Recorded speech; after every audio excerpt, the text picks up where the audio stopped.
Hello everyone, well it's another bank holiday Monday at GavsWeatherVids, and it can mean only one thing: we're doing another historic weather video for you. And we're actually doing like a two-part historic weather video, if you like, over two May bank holidays of 2021. So this first May bank holiday Monday is going to be focusing on the first half of 1970. So we're going to be looking at the winter of 1969-1970 and also the spring of 1970. A lot of cold weather, particularly in the spring.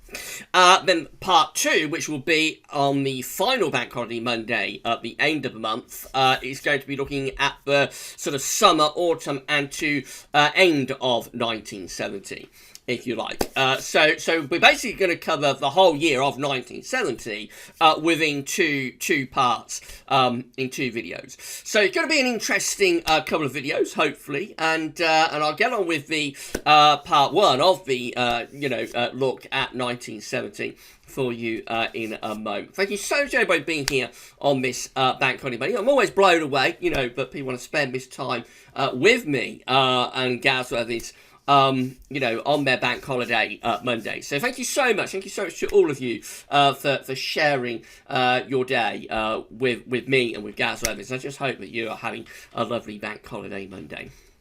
Now, I've got to say thank you so much to West Central and also to Trevor Harley. So, as I always say with these historic videos, I'm like the smallest cog in wheel. I'm just like the narrator of the story. But what really makes these historic videos work is like the archive of historic charts at West Central, combined with the information from Trevor Harley. So put the two together, and that's what really makes these historic videos so very, very special and interesting. So thank you so much to Trevor Harley and also to West Central, to their historic archive. And of course, you can find the links with the description or in the description with the video. So check out links to both Trevor Harley and also to West Central. I have whiled away many an hour on a rainy, windy, cold bank holiday Monday, going through historic charts and information at Trevor Harley's website. So it's a great way to pass a little bit of time. Thank you so much to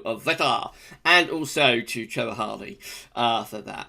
So it's going to be quite a long video, as always, with these historic videos. So sit back, relax, enjoy, and we shall go through it right now. Just say this video will be placed within the playlist for historic weather videos on YouTube. So you'll be able to watch the video on demand whenever you would like at the channel, and just select the playlist, and you'll be able to see this and all of our historic weather videos within the playlist.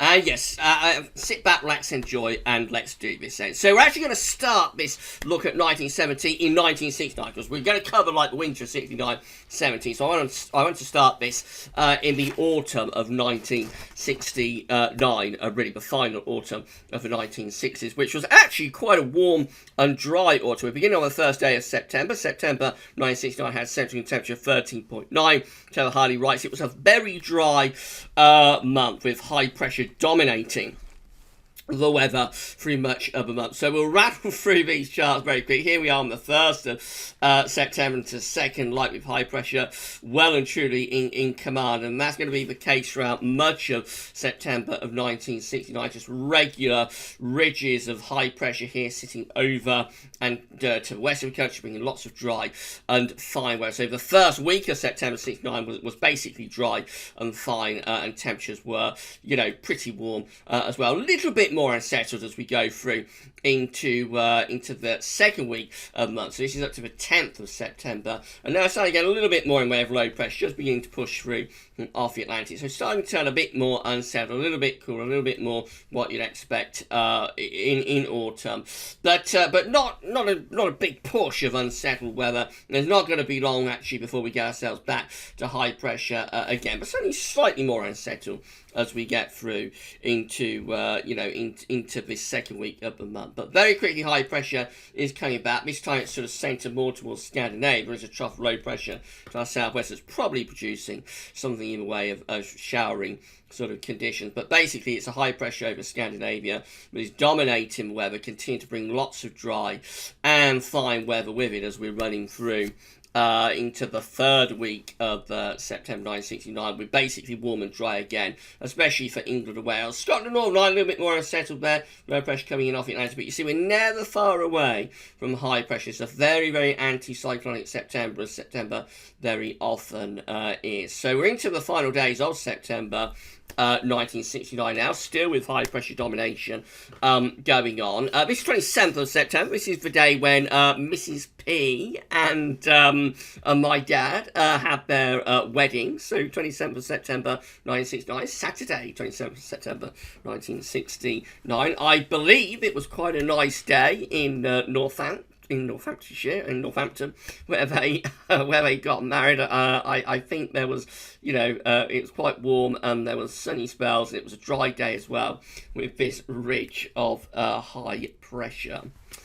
Right, so it didn't last very long though. Look at this, 28th of September, they picked the right day, 28th of September, it turned very, very wet and windy with a deep area of low pressure to the north of Scotland. And Trevor Harley writes that despite the very dry month, nevertheless, there was a severe gale across Scotland on the 28th, 29th of September, which gave a storm surge on the North Sea coast, leading to flooding. Much of Hull was under a inch of water thanks to this area of low pressure.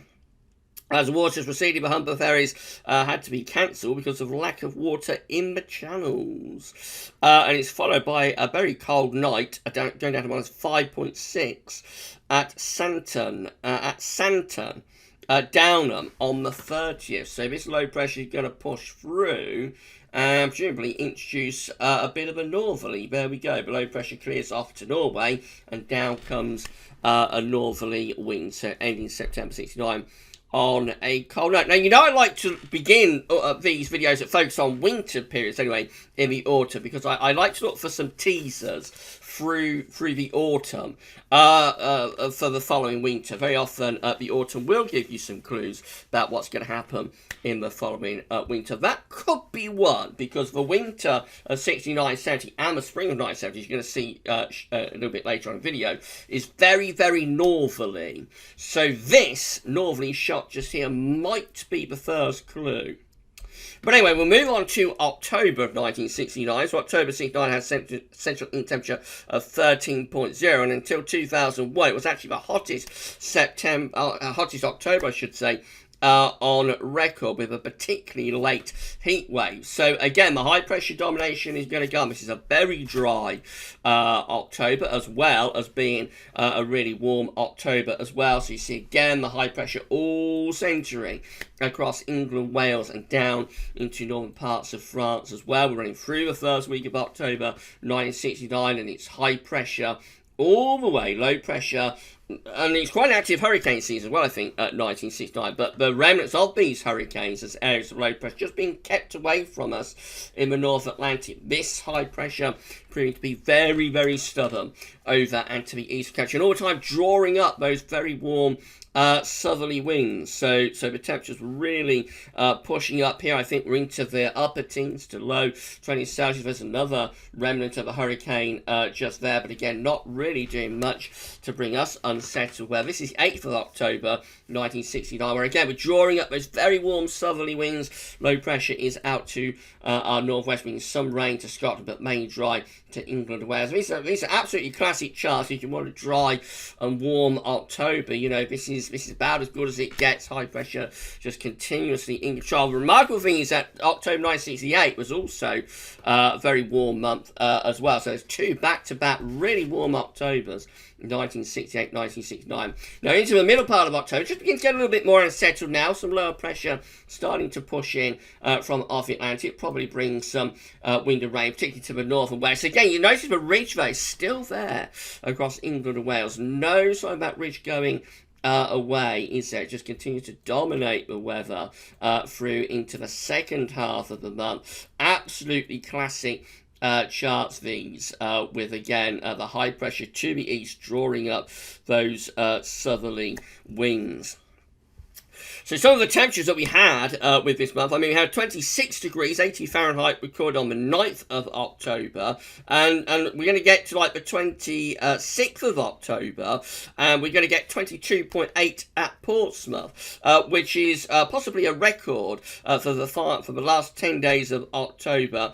So absolutely incredible, you know, really, really warm, consistent temperatures in the 20s from beginning to end, loads of dry weather with these charts as well. Just a little bit more unsettled there, but essentially it's still that ridge keeping going, still that ridge in control. This is the day where we get that temperature up to like 23 degrees again, with this big area of high pressure from the Azores sitting over and to the southwest of the country. And right way up to month's end, the high pressure influence continues, and we're coming up to Halloween of 1969 now, and we're still dominated by that area of high pressure, so no changes there whatsoever. The high pressure domination continues. Right, so warm and dry, or very dry and pretty mild September, a warm and dry October. What does November 1969 have in store? This is a much colder month. This has a central temperature of 5.4. Trevor Harley writes, fairly sunny, but very unsettled and quite cool overall. 21 Celsius, 70 Fahrenheit is going to be recorded at the start of the month, though. So you continue with October's high pressure, drawing up those southwesterly winds, very mild, to begin November 1969, but much more unsettled now. Low pressure causes involved a bit, so these southwesters are drawing in lots of heavy rain. We're trying to turn things colder to the north. This is the day where we get the temperature to 21 degrees 70 Fahrenheit on the 3rd of November 1969, which I think can basically be classed as a classic Indian summer. That won't be swept away, though, by the 4th of November by a cold front that comes south, will probably bring a band of heavy rain and turning wind into the north. And as we go through the rest of November 1969, it's going to be a much cooler and much more unsettled month as well, with regular bouts of low pressure coming in. So after all that high pressure in September and October, now obviously we're into a much more lively month. Things have really livened up. Before us that have been around in those days, I'm sure they'd be saying, but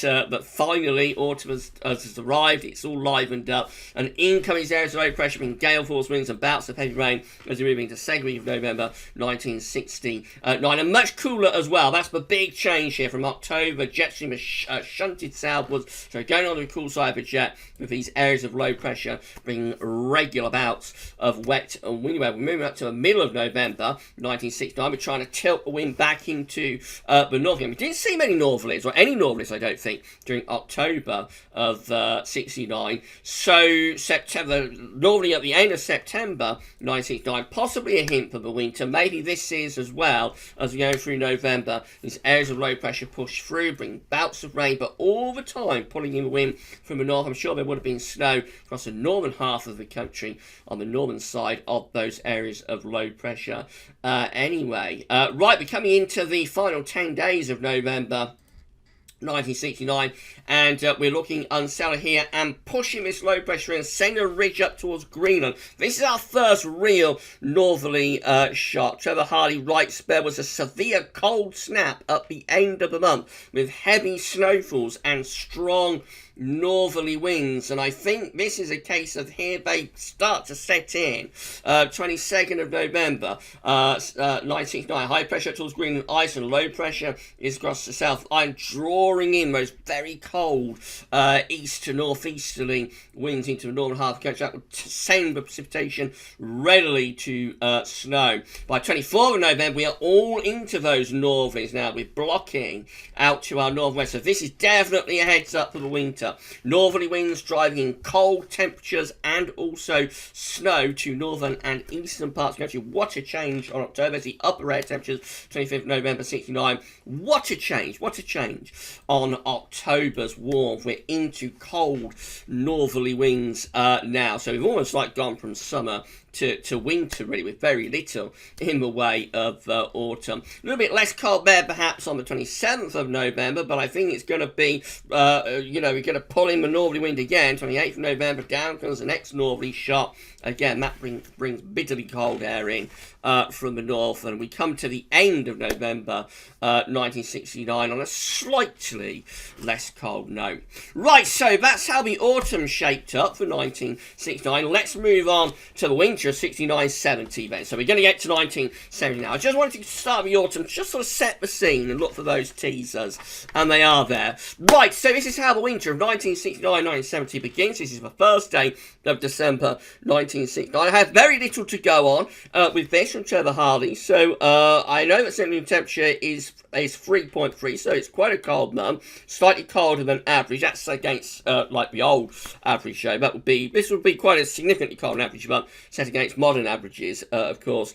Very foggy on Christmas Day. That's all we have to go on. So let's discover what happens together. We begin the winter of 69-70 pulling in a relatively mild west to northwesterly wind. Let's carry on pushing through them. We're going to move to the 2nd of December 1969, and again, relatively mild. High pressure down to our southwest, low pressure up to the north, and bringing in northwest. This is the 3rd of December. Northerly winds now starting to set in on active cold. So again, we've got another northerly shot. Had been northerly in the final week of November. Here we are. We're into the first week of December. We're back into northerly winds again. I think it's just a brief concept. I don't think this is going to last very long because we haven't got blocking to support those northerlies. So by the 5th of December, winds backing round into the west once again. We head on into the second week of December 1969, looking relatively anticyclonic, high pressure ridging in from the Atlantic into the UK. So it's probably mainly dry, but potentially quite foggy and frosty type weather, very settled, I would have thought.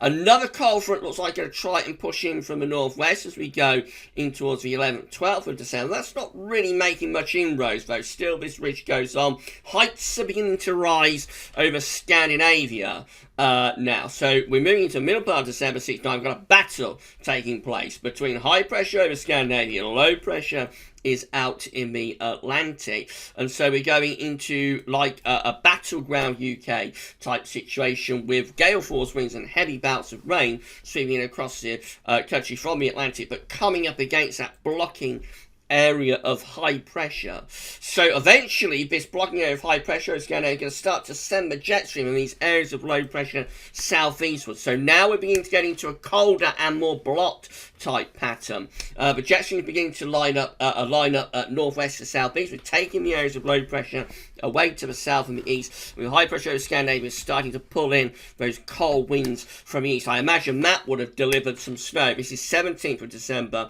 1969. That looks like it's probably a snowy type scenario. Let's have a look at the upper air temperatures. Yeah, real battle going on. So remember, if you're in this yellow area, it will rain, but anywhere to the north and east of that 0 cells ice film can get snow if the area is cold enough to undercut on the surface. So that looks like it's quite a snowy day to me on the 17th of December 1969, with that area of low pressure being blocked by the high pressure over Scandinavia. Into easterly winds on the 18th of December. It looks like this high pressure is winning the battle at the moment, but there's still a lot of energy in the Atlantic. So now another low, 19th of December, is going to try and come in off the Atlantic. That's going to try and bring wet and windy weather with it, and the winds are eventually breaking through from the Atlantic now. 20th of December, going milder, probably still cold in the north and the east with some snow, but going milder in the south and west with some rain. That looks like a much milder, wetter and windy day all round across the country on the 21st of December of 1969. Look at the upper air temperature there, much milder, but very cold air sitting just to our north and east. You'll notice we're not all that far away from some really cold upper air temperatures. Now we're going to get to Christmas, and we know Trevor Hardy has written that we have a foggy Christmas. So how does that happen? This is the eve of Christmas Eve. This is Christmas Eve itself, and the areas of low pressure are just kind of dying out really as heights are beginning to rise. So we're not under an area of high pressure as such. We're under like a shallow trough, but the isopods are opening out, winds are falling light, and within this area of low pressure we generate lots of fog, and that's because the air back then, of course, is much dirtier than it is right now. So scenarios that now probably wouldn't produce all that much in the way of fog. Back in the 1960s, those scenarios were prone to producing quite a lot of fog. So that's how we come away with that foggy Christmas day. Let's have a look at it. So we'll go backwards, I think, actually, and just have a look at that chart. So this is Christmas Day 1969, foggy day under that trough. This is Boxing Day of 1969, again under the ridge, probably a lot of fog with that as well. Right, so let's move up to the new year and the start of 1970, see what happens. Well, high pressure is getting going over Scandinavia again, trying to backwind into the east once more, and the low pressure is slipping away to the south. So we've got an area of low pressure that's going down towards Biscay, blocking, developing around Greenland and Scandinavia, wind pulling in from the east. Let's have a look at the upper air temperatures. So yeah, we have pulled in some cold air from the east. No doubt that would have been bringing snow showers across the country on those easterly winds. Let's move to New Year then, and we get to the end of 1969 with a proper old easterly. How many New Years in the 1960s had proper east winds? There are a lot of them. There's the upper air temperatures for New Year's Eve with -10 Celsius iceberg, probably bringing lots of heavy snow showers in from the east. So many of those New Years were cold in the 1960s, and this is another one of them to close that remarkably cold decade of the 1960s. That's New Year's Eve itself. Winds in from the east. Let's just have a look at the upper air temperatures, and yeah, they're looking cold, so those easy winds no doubt driving in plenty of snow showers. Right, I'm going to pause the video there. We'll talk for 20 minutes, and we're going to get to 1970 now. So, I just wanted to set the scene, we're looking at the autumn, and then, of course, we begin the winter of 1970 with December. I'm going to pause the video there, and when we return, we get on with 1970. So we're going to take you through the rest of the winter and also the spring of 1970. You go and get yourself a cup of tea, some nibbles, maybe if you're watching this later in the day, something a little bit stronger than tea. Who knows what you like to drink while you're watching Gav. And we'll be back later on with the rest of part 1 of our historic video looking at 1970. Right, I'll see you soon.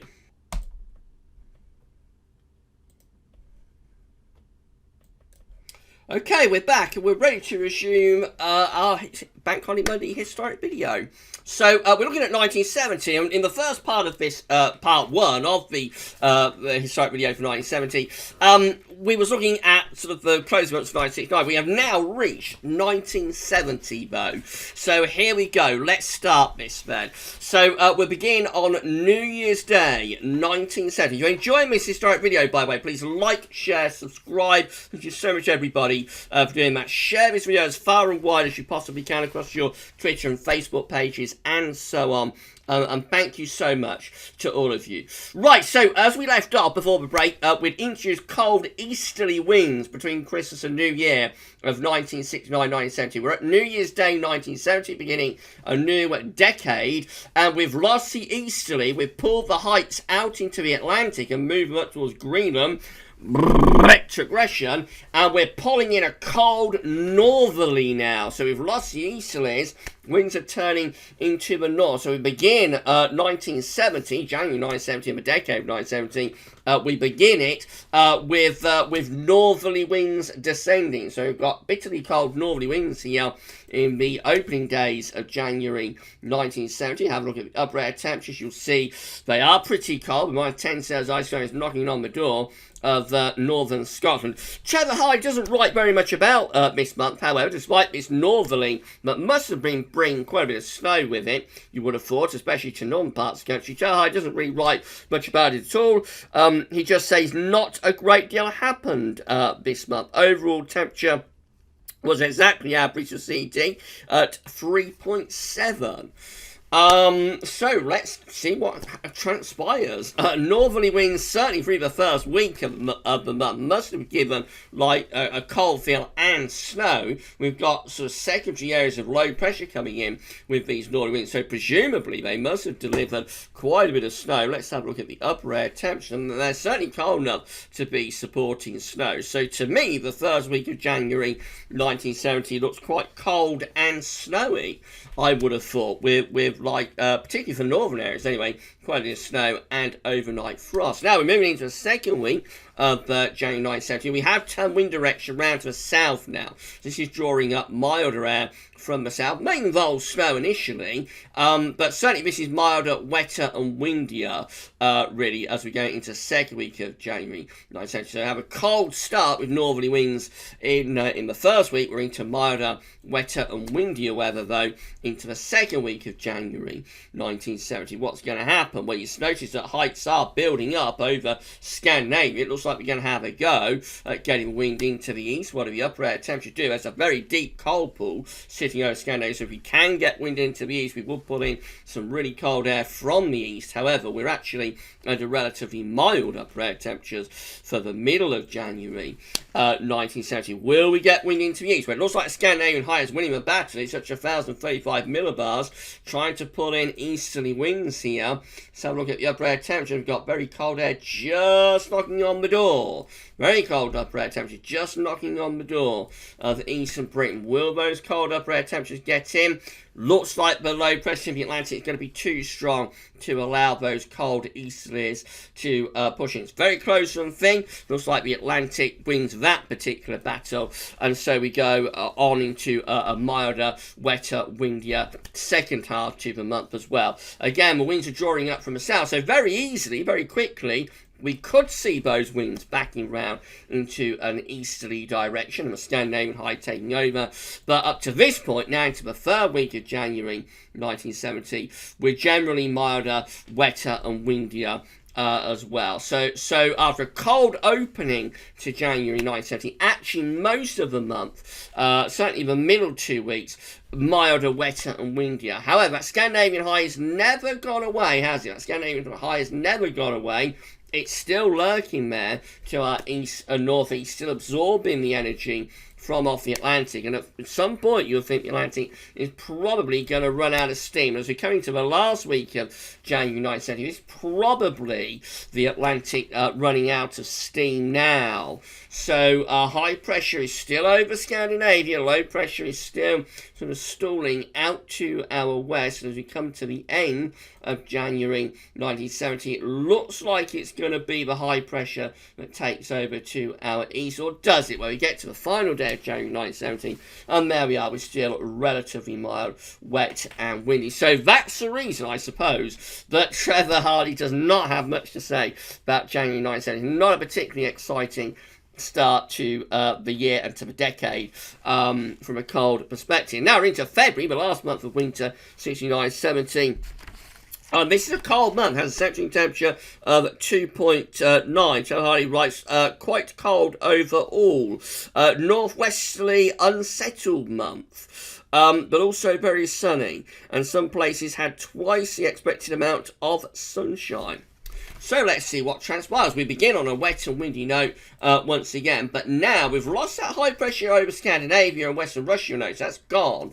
And so now the low pressures are pushing into Scandinavia. The high pressure is pulling out into the middle of the Atlantic, and so we're lining up the jet stream northwest to southeast again, kind of back to the patterns we were seeing in November and December. Look at this, 5th of February, we're into northerly winds now. This is our first northerly shot that we've had for about a month. So much colder air starting to drive in from the north. Signs of quite an intense polar vortex, you would say, but all the time lining the jet stream up northwest to southeast, bringing further bouts of heavy rain, and no doubt for the north, cold enough for snow as well. Now into the second week of February of 1970, we're going to start to push the jet stream even further south. Look at this, the black line ship, a jet stream going down south of France. Now this area of low pressure pushes through in towards Scandinavia, and that really does start to open the door then to much colder air to come in from the north and from the northwest. So the 10th of February, we've got a cold northerly setting up, we've got a trough or an area of low pressure just to our south, and southwest, and now we are finding ourselves returning to a much colder and more wintry pattern. So cold air has established here on the 11th of February 1970 with an area of low pressure just down to our southwest. So as this low pressure on the 12th of February moves into that cold air, look at this, it runs along the channel. This is what we call a channel low. It's a classic snowmaker because on the northern side of that low, the air is very cold, and so that is producing a heavy snow event and blizzard across the south. There's the upper air temperature. They are not spectacularly cold, but they are cold enough for snow. Trevor Harley writes, there was a blizzard in southern England on the 12th of February 1970 as a deep depression ran east along the English Channel. Temperatures fell in the north. Temperatures fell in the cold air behind that low and fell down to minus 18 degrees on the morning of the 13th. So behind this low, the air is very cold. This low producing then a blizzard in the south. It's a classic snowmaker, classic channel low running through the English Channel, moving away to the east, introducing those very cold northerly winds, and those northerly winds then send the temperature absolutely plummeting, and we go down to minus 18 on this particular morning of the 13th of February 1970. Another low is down across the channel and across the northern parts of France. Again, probably just bringing more spells of snow in towards the south, and all the time we keep winding to the north, so plenty of snow showers in the north, and the longer spells of snow eventually clearing away from the south as we get into the middle of February of 1970. So a proper cold spell of weather there in the second week of the month. What's going to happen after that? Let's have a look.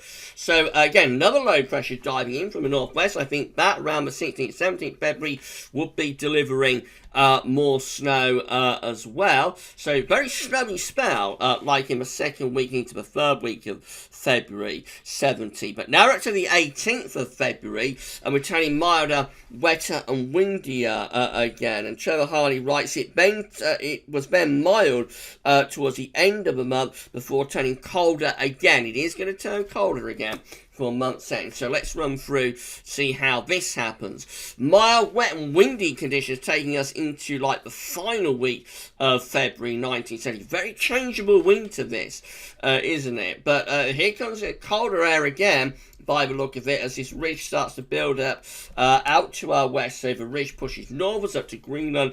Down comes the northerly once again. So into the closing days of February 1970, clearly blocking is beginning to re-establish to both our northwest and to our northeast. Winds have gone into the east actually at the end of the month, and so the weather has become cold yet again as we come to the end of the winter of 1970. Right, so that's the end of winter 1969-1970. I'll pause the video one last time. When we return, we're going to look at the spring of 1970, which is, of course, a very cold spring. And you're going to see why in a moment. I'll see you soon.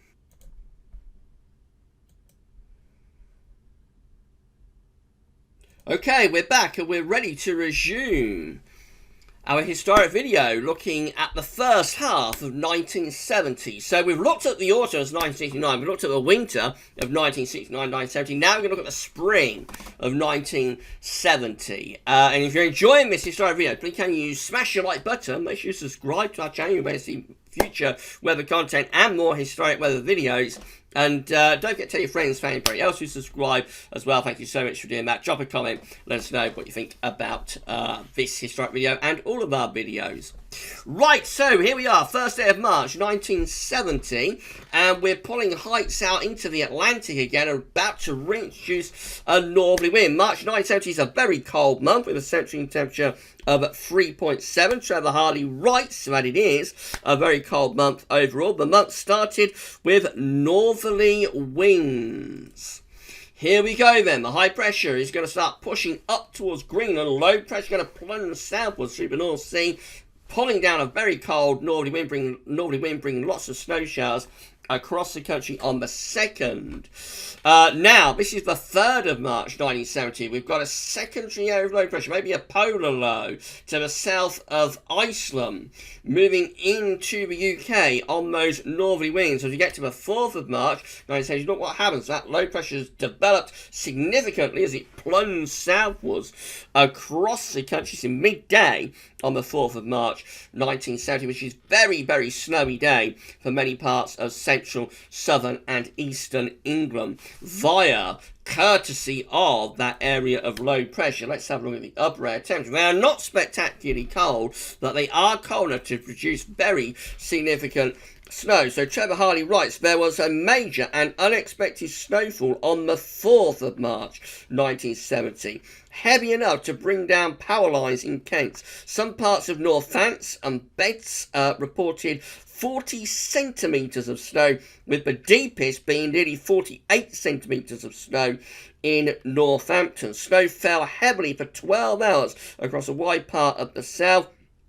In parts of the north-south-east, if you see what I mean, and East Midlands, it was the heaviest snowfall since 1947. Near Bedfordshire, 36 centimetres of snow lay after 24 hours of snow from this area of low pressure. Absolutely extraordinary. I can tell you that, you know, it's within folklore for people in Northants. Anybody who's old enough to be around in 1970 still remembers this snowfall.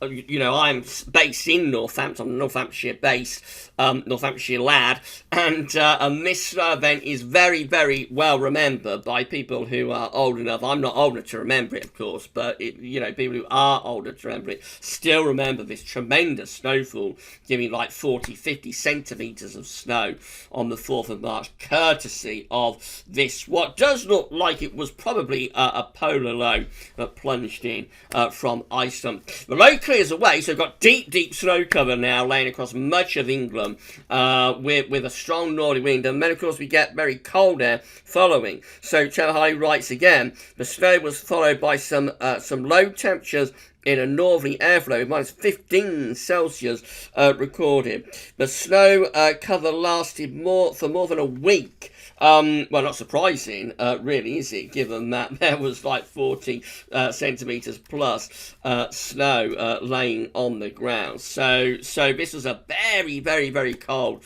and snowy start. Colder and snowier to March and to spring, colder and snowier than any point through winter, really. We're up to 7th of March, still that northerly continues, still blocking around Green Ice, which of course is fundamentally the driver of these northerly winds. So still driving in more snow showers, you would have thought, and very cold temperatures as well. I would have thought daytime temperatures struggling to get much above freezing despite the March sunshine, and nighttime temperatures very cold too. Now this area of low pressure is going to try and turn things milder on the 10th, but I think this is just going to reintroduce the northerly again. So this low is going to sink through the country, probably bring something a little bit less cold for a while, maybe going more towards rain, sleet, but eventually the low pressure just slips southwards and we return back into cold winds once again. So by the middle of March 1970, we're back into cold east or northeasterly winds once again, no doubt driving in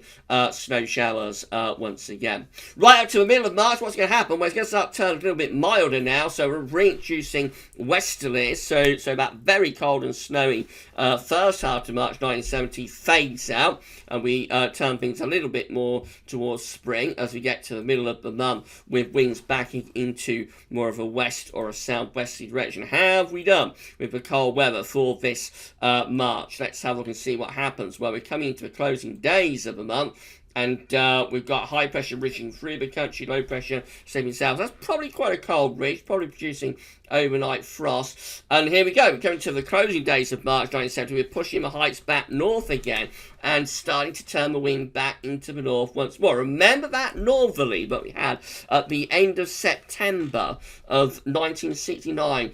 How many northerlies have we had through this winter and now into spring? That may well have been a teaser, and we're coming to the end of March 1970, 31st of month. Look at this, we're back where we started. Winds are back into the north once again, and so that takes us through to April of 1970, which is another cold month, has a central temperature of 6.7. Trevor Harley writes it's the coldest April since 1941.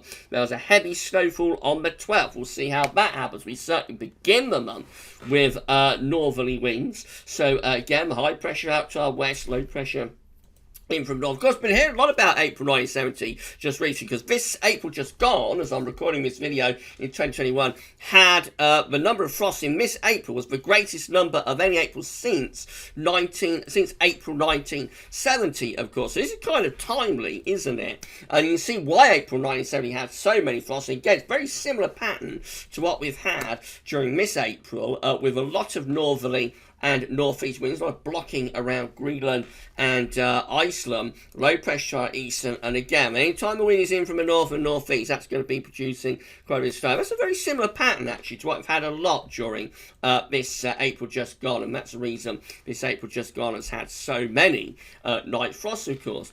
Right, so we're coming to that snow event that Trevor Harley was writing about. What did he say? He says there's a heavy snow event on the 12th. Roads were blocked in the Pennines. Record daily rainfall for the month of 182.1 millimetres was set, by the way, in Cumbria on the 22nd. We'll get to that in a moment. Let's deal with this snow event. So this is the 11th of April 1970. High pressure to our north and east, low pressure to our west. A proper old meteorological battle is going on. So this is the low, you know, coming into that cold air that produces the snow event on its northern side. Let's have a look at the upper temperatures. So actually for the south, reasonably mild. That will just be rain for much of England and Wales. But to the north and below, that's where the snow event is coming from for the northern half of the country. What happens as we get beyond that, well, we're coming to the second half of April 1970, and we're introducing a much milder push of winds from the southwest. So that's classic spring. We haven't seen much spring so far during the spring of 1970, but that is it. That is a classic push of spring weather. Are we going to get any more cold weather? Let's go into the final days of April 1970 and see what happens. So again, look at this, low pressure pushes through in the last week of the month. We're back into those northerlies again. They just will not let up, will they, those northerlies? So very cold.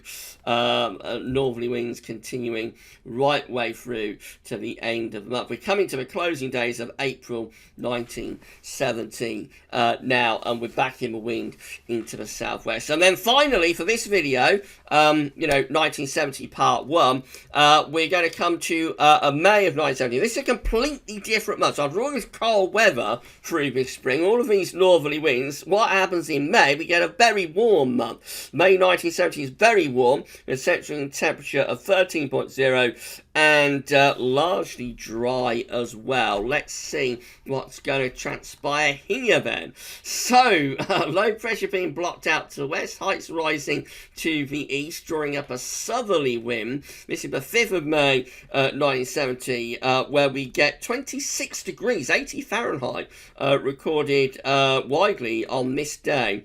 Absolutely incredible. Wow. So really warm with that high pressure to our east-northeast, drawing up those southerly winds. Low pressure out to the south and west.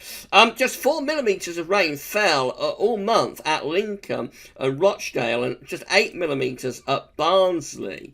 So despite that we have got low pressure to our south, actually this is a very dry month, with lots of blocking to the north. You'd think that's quite a wet pan for the south, wouldn't you? Maybe it was for the very far south, but most central northern areas may be a dry, close to that blocking area of high pressure. But of course, easterlies in May can be quite warm, actually. So yeah, relatively dry and warm month here with all of this high pressure both to the north and also to the southwest. Trevor Harley does write there were many lightning casualties early in the month in thunderstorms. So maybe that low pressure just to our south did produce quite a bit of thunder. But overall, fundamentally, this is a relatively anticyclonic month, as we see here. With high pressure sitting over to the west and to the southwest as we're moving to the end of the spring. A little bit of a northerly there, but didn't last for very long. We're back into those milder southerly southwesterlies once again as we're coming into the end of May 1970. We're doing so under high pressure, no doubt, producing lots of dry, warm and fine weather, and this is the final day of May and spring 1970, looking dry and warm, away from northern Scotland anyway, with high pressure in control. And that's it. That is part one of, 1970. So we have reached the end of this video. But we're going to continue on the next Bank Holiday Monday, which of course is going to be coming up at the end of the month. It'll be the late spring Bank Holiday weekend and Bank Holiday Monday. And with that one, we will pick up the storyline exactly where we're stopping now. And we're going to go through the summer of 1970, which is a very interesting summer. I'll say no more than that. Into the autumn, and we're going to come to the end of 1970 with December, which again is quite interesting. It has a white Christmas. So all of that will be coming up in part two of our historic video looking at 1970. You'll be able to see that on the final Bank Holiday Monday of May. Right then, so if you enjoyed the video, please can you smash the like button, make sure you subscribe to our channel. You'll be able to see that historic video coming up at the end of the month, and also the rest of our weather videos too. Tell your friends and family about GavsWeatherVids, and drop a comment, let us know what you think about this video and all of our videos. Thank you so much, everybody, for doing that. So I'm going to stop the video there. You enjoy the rest of your Bank Holiday Monday or whatever's left of it. And thank you so much for sharing this time with me and with GavsWeatherVids. I'm always blown away that people want to spend this amount of time, with myself on their Bank Holiday Monday. So thank you so much to all of you. Enjoy what's left of your Bank Holiday. And I'll see you at the end of the month for our next historic video, continuing the story for the rest of 1970. But for part one, that's all for now, and thanks for watching.